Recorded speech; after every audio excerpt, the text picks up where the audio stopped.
Hi, here's me recommending you few of translated literary fiction in case you want to dip your toes into translation. Now, you may ask why to read a translated fiction.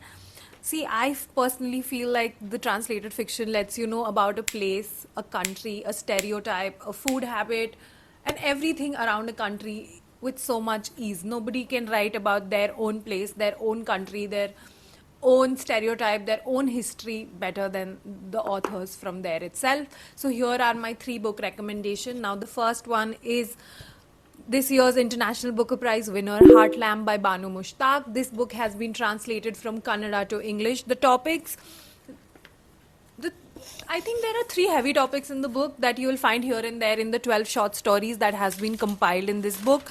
One of them being gender inequality, second being what women suffer in the name of religion, and third being women's oppression in a patriarchal society.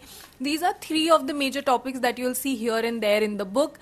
Now the second book is a translation from Italian to English, and the book is My Brilliant Friend. I always say My Year of Rest and Relaxation. No, My Brilliant Friend by Elena Ferrante. Now this author, if you know anything about her, you know that this author has been in anonymity and nobody knows how she looks. And people also say that this story feels like an autobiography of Elena, because this story is about two friends, Elena and Lena. And you also understand that this is the time in the 1950s, which is post World War, and it's a time where domestic violence is normal, family violence is normal.